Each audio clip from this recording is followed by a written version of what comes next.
David, let's start, if you will, with your overall reaction to the decision by the Carney government. One, that it must be said, its predecessor, the Trudeau government, resisted. Yeah. Why now? What has changed in your mind? Um, I have two theories about what's going on. One, which is not very creditable, but is kind of smart, and the other of which is a little bit more idealistic, but kind of dumb. Uh, so the not very creditable but smart theory is that the Carney government has figured out they've just done a electoral calculus that in the ridings they need to win that are reachable for liberals, that Israel has become a vote loser, and it's time to switch sides. And if that's the decision, again, I can't endorse it as a moral decision. I think they're joining the wrong side, but they also are obviously very astute at reading their own political fortunes, and they've made then a calculus that makes sense. But there's a horrible possibility, which is that it's not a cynical decision. The horrible possibility is that Carney and Macron and Starmer have talked themselves into a complicated plan with these three governments will, in conjunction with the Arab League pushing pressure on the Hamas, work out this peace fantasy that will bypass Israel and the United States and do what they're always doing and come to these terms that sound so sensible if you're at the Council on Foreign Relations in New York or at a conference in Geneva, but have no relevance to what is actually happening in the region.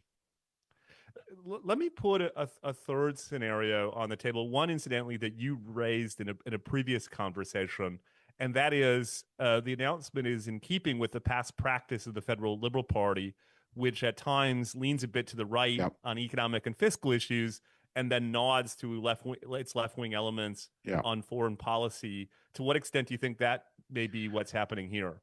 Again, that would go under they know what they're doing umbrella. And there's a real possibility they don't. Look, what the Carney government has done, it needs to be said, is they haven't said they're going to recognize. This is the part that is where they sort of baffle me. They don't say we're going to recognize a Palestinian state.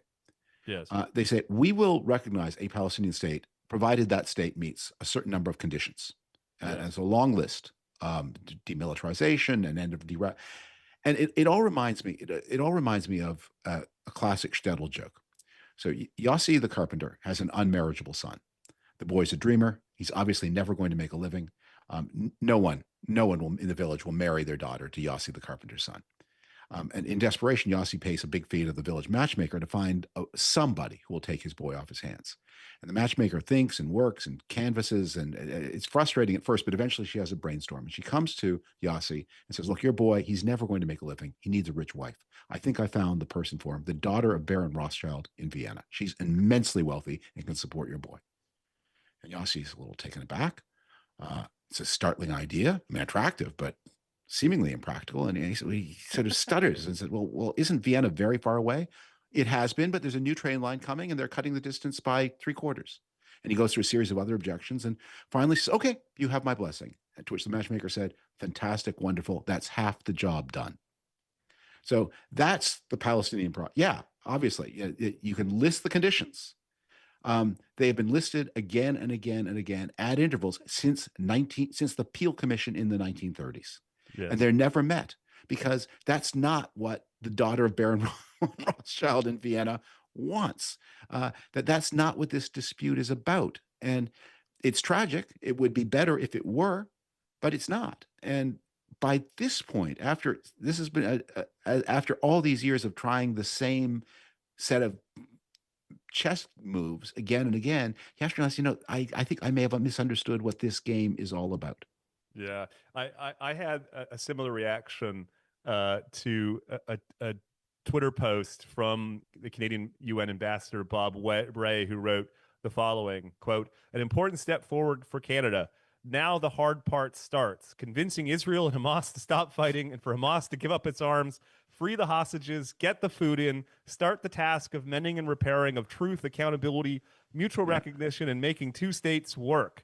And I responded, the hard part is doing a lot of work in that post. It strikes me as the foreign policy equivalent of the story of economist who falls into a hole and assumes a ladder to get out. Or like telling the Corleone family that their cover story about caring for the needs and interests of Italian American widows and orphans would be so much more plausible if only they would admit the entire organized crime and no, that they're really committed to the organized crime, and the widows and orphan stuff is just a thin veneer covering what's really going on. So, look, I think that one of the things you have to take seriously about Hamas is the "from the river to the sea" slogan. Yes. And what "from the river to the sea" means is we want everything or we want nothing. And we're prepared to accept the risk of nothing rather than ever yield on the dream of everything.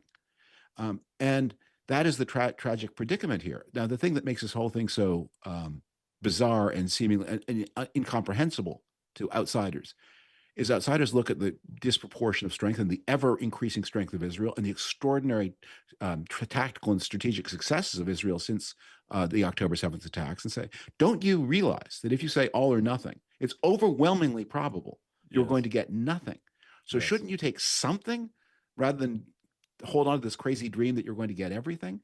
And, you know, it is a bad calculus, but you have to at some point say, you know, they really are serious. It's everything or nothing. That's their position, and they're prepared to accept nothing.